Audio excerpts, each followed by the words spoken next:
Hello all. ఈరోజు మీకు mutton curry ఎలా చేసుకోవాలో చూపిస్తాను. దానికోసం 300 గ్రామ్స్ మటన్ తీసుకున్నాను. దీన్ని ముందే మ్యారినేట్ చేసి పెట్టుకున్నాను. Half spoon ginger garlic paste, పసుపు, ఉప్పు, కారం వేసి బాగా కలుపుకొని మ్యారినేట్ చేసి పెట్టుకోవాలి. ఇప్పుడు మటన్ కర్రీకి కావాల్సిన ఇంగ్రీడియంట్స్ చూద్దాము. దానికోసం అల్లం వెల్లుల్లి పేస్ట్ తీసుకోవాలి, పసుపు, ఉప్పు, కారం, పుదీనా, 2 ఉల్లిపాయలు, 2 టమాటాలు, 2 పచ్చిమిరపకాయలు తీసుకోవాలి. ఇప్పుడు మసాలా పేస్ట్ ఎలా చేసుకోవాలో చూద్దాము.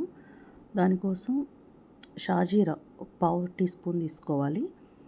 ఇవన్నీ పచ్చివే తీసుకుంటున్నాను, ఏవి రోస్ట్ చేయలేదు. మనం కర్రీలో దీన్ని బాగా ఫ్రై చేసుకోవాలి.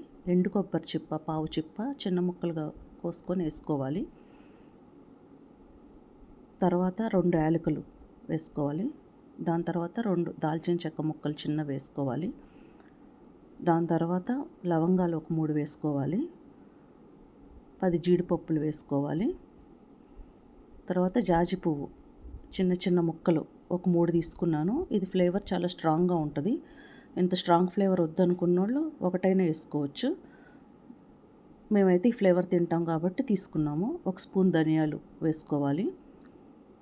ఇవన్నీ మెత్తగా పేస్ట్ లాగా చేసుకోవాలి. ఇలా మెత్తగా పేస్ట్ లాగా చేసుకొని పక్కన పెట్టుకోవాలి. సో ఇప్పుడు కుకింగ్ ప్రాసెస్లోకి వెళ్దాం పదండి. మటన్ కర్రీకి కావాల్సిన ఇంగ్రీడియంట్స్ అన్నీ రెడీ చేసుకున్నాము. ఇప్పుడు కుకింగ్ ప్రాసెస్లోకి వెళ్దాము. నేను ప్రెషర్ కుక్కర్లో కుక్ చేస్తున్నాను. ఇప్పుడు ఆయిల్ తీసుకోవాలి. నాన్ వెజ్లోకి ఆయిల్ కొంచెం ఎక్కువగానే పడుతుంది. ఆయిల్ సరిపడా లేకపోతే నాన్ వెజ్ కర్రీస్ నీచు వాసన వస్తాయి. నేను ఇక్కడ కోల్డ్ ప్రెస్ ఆయిల్ తీసుకుంటున్నాను. కోల్డ్ ప్రెస్ పల్లి ఆయిల్. సో ఆయిల్ తీసుకొని ఆయిల్ వేడవ్వాలి. ఆయిల్ వేడయ్యాక మీడియం సైజులో కట్ చేసుకున్న ఆనియన్స్, గ్రీన్ చిల్లీస్ వేసుకోవాలి. ఈ వేసుకున్న ఆనియన్స్ని, గ్రీన్ చిల్లీస్ని 2 మినిట్స్ వరకు ఫ్రై చేసుకోవాలి. దీంట్లో ఒక హాఫ్ స్పూను సాల్ట్ వేసుకోవాలి. సాల్ట్ వేసుకుంటే త్వరగా వేగుతాయి ఆనియన్స్, మాడుకోకుండా కూడా ఉంటాయి. ఇప్పుడే పసుపు కూడా యాడ్ చేసుకోవాలి. పసుపు కూడా ఫ్రై అవ్వాలి, పచ్చి వాసన లేకుండా ఉంటుంది. ఇది ఎందుకంటే పచ్చి పసుపు అండి, మేము ఇంట్లోనే తయారు చేసుకుంటాం ఈ పసుపుని. సో అది కూడా ఆయిల్లో బాగా వేగితే స్మెల్ ఫ్లేవరు బాగుంటుంది చాలా. ఆనియన్స్ మాడిపోకుండా మధ్య మధ్యలో కలుపుతూ 2 మినిట్స్ ఫ్రై చేసుకోవాలి. ఇప్పుడు పుదీనా వేసుకోవాలి. పుదీనా ఆప్షను, మనకి ఇష్టం ఉంటే వేసుకోవచ్చు, లేకుంటే లేదు. మేము పుదీనా ఫ్లేవర్ ఇష్టపడతాము. ఇక్కడ ఆకులు పెద్ద పెద్దగా ఉన్నాయి, అందుకని నేను తుంచి వేసుకుంటున్నాను. పుదీనా ఫ్లేవర్ మీకు నచ్చదు అనుకుంటే అవాయిడ్ చేయొచ్చు. ఈ పుదీనా కూడా బాగా వేయించుకోవాలి. ఇప్పుడు స్టవ్ సిమ్ చేసుకుని జింజర్ గార్లిక్ పేస్ట్ వేసుకోవాలి. ఆల్రెడీ మ్యారినేట్ చేసేటప్పుడు మటన్లో హాఫ్ స్పూన్ వేసాను.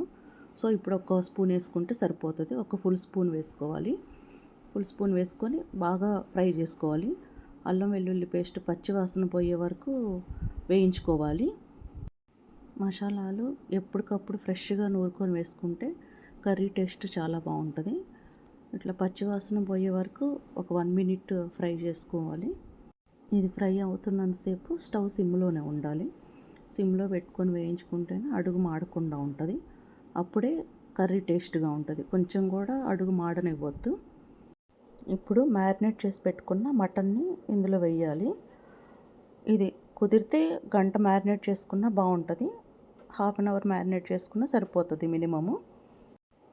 ఈ మటన్ పీసెస్ని 3 నుంచి 4 నిమిషాల వరకు బాగా ఫ్రై చేసుకోవాలి. ఇవి ఫ్రై అయ్యేటప్పుడు కూడా అడుగు మాడకుండా చూసుకోవాలి. ఇవి ఎంత ఫ్రై అయితే కర్రీ అంత టేస్ట్ వస్తుంది మనకి. ఈ మటన్ పీసెస్ ఫ్రై అయ్యేంతసేపు సిమ్లోనే పెట్టుకోవాలి ఫ్లేము. మూత పెట్టుకోకుండా కలుపుకుంటూ ఫ్రై చేసుకోవాలి. నేను ఇక్కడ tri-ply stainless steel pressure cooker వాడుతున్నాను. ఇది చాలా మందంగా ఉంటుంది, చాలా వెయిట్ కూడా ఉంటుంది. అంత త్వరగా అడుగు అంటుకోదు. ఇప్పుడు ఈ మటన్ పీసెస్ బాగా ఫ్రై అయిపోయాయి. ఇప్పుడు ఇందులో మనం కారం వేసుకుందాము. మీ రుచికి తగ్గ కారం వేసుకోండి. నేను ఆల్రెడీ మ్యారినేట్ చేసేటప్పుడు 1 స్పూన్ కారం వేసాను. ఇప్పుడు 2 స్పూన్లు వేసుకుంటున్నాను. ఇంత కారం తినము అనుకుంటే మీ టేస్ట్కి తగ్గట్టు చూసి వేసుకోండి. మేము కారం బాగానే తింటాము, అందుకని మాకు సరిపడా కారం వేసుకున్నాను. సో ఇప్పుడు కారం వేసి ఇది కూడా బాగా వేయించుకోవాలి. ఇలా ఒకదాని తర్వాత ఒక ఇంగ్రీడియంట్ వేసుకుంటూ చేసుకుంటేనే కూర టేస్ట్ వస్తుంది బాగా. ఇప్పుడు ఇది బాగా వేగిపోయింది.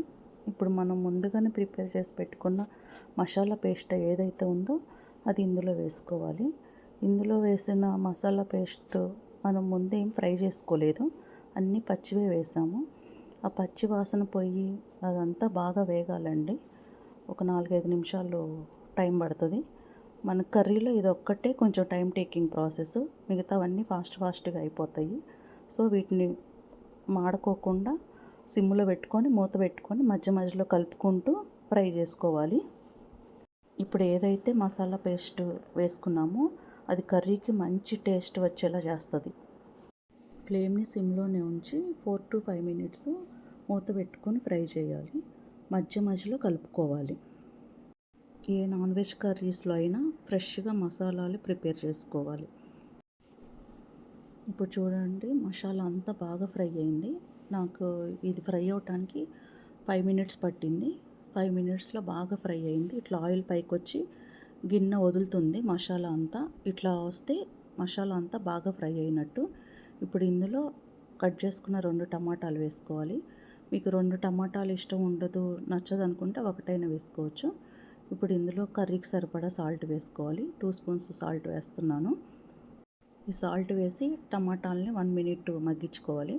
ఈ టమాటాలు అనేది పూర్తిగా మన ఆప్షనల్, కావాలంటే వేసుకోవచ్చు, లేకుంటే లేదు. టమాటో మగ్గిపోయింది. ఈ టమాటో మగ్గిపోయేలోపు హాట్ వాటర్ రెడీ చేసుకోవాలి. నాన్ వెజ్ కర్రీస్లో ఎప్పుడైనా హాట్ వాటర్ వేసుకుంటేనే బాగుంటుంది. చల్లటి నీళ్ళు పోసుకుంటే ముక్క గట్టిగా అయిపోతుంది, త్వరగా కుక్ అవ్వదు పీసు. హాట్ వాటర్ పోసుకుంటే త్వరగా కుక్ అవుతుంది. ఈ గ్రేవీ మీకు వాటర్ ఎలా కావాలని చూసుకొని వేసుకోవటమే. పలుచగా కావాలనుకుంటే ఎక్కువ వాటర్ వేసుకోవాలి, తిక్కుగా కావాలంటే కొన్నే వేసుకోవాలి. ఇప్పుడు ఇందులో నాకు సాల్ట్ కొంచెం తక్కువ అయింది, సో అందుకని నేను కొంచెం సాల్ట్ యాడ్ చేసుకుంటున్నాను. మీ టేస్ట్కి తగ్గట్టు సాల్ట్ చూసి యాడ్ చేసుకోండి. ఇందులో వేయాల్సిన ఇంగ్రీడియంట్స్ అన్నీ అయిపోయినాయి. నేను 2 టమాటా యాడ్ చేశాను కాబట్టి నాకు ఇంకొంచెం సాల్ట్ పడుతుంది. ఇప్పుడు ఇది కుక్కర్ మూత పెట్టేసుకొని 4 to 5 విజిల్స్ ఖచ్చితంగా రానివ్వాలి. ఫ్లేమ్ని మీడియం ఫ్లేమ్లో పెట్టుకొని 4 to 5 విజిల్స్ రానిద్దాం. ఇప్పుడు ఇది 5 విజిల్స్ రానిచ్చి స్టవ్ ఆఫ్ చేశాను. ప్రెషర్ అంతా రిలీజ్ అయ్యాక ఇప్పుడు కుక్కర్ మూత ఓపెన్ చేసుకోవాలి. మన మటన్ కర్రీ రెడీ అయిపోయింది. మంచి స్మెల్ వస్తుంది. చూడటానికి ఎంత కలర్ఫుల్గా ఉందో కదా, తినడానికి కూడా చాలా బాగుంటుంది. ఇది వైట్ రైస్లో తినొచ్చు, బగారా రైస్లో తినొచ్చు, చపాతీలో తినొచ్చు. ఏ కాంబినేషన్లోకైనా ఈ కూర పర్ఫెక్ట్గా ఉంటుంది. సన్నగా కట్ చేసుకున్న కొత్తిమీర ఉంటే వేసుకోవచ్చు. నా దగ్గర కొత్తిమీర అవైలబుల్గా లేదు, సో నేను వేసుకోలేదు. సర్వ్ చేసుకుంటున్నాను. Emmy mutton curry ready. ఇలా చేసి పెడితే అందరు మెచ్చుకుంటారు. మటన్ కర్రీ ఎలా చేసుకోవాలనేది స్టెప్ బై స్టెప్ వివరంగా చెప్పాను. నా వీడియో కనుక నచ్చితే లైక్ చేయండి, షేర్ చేయండి, సబ్స్క్రైబ్ చేయండి.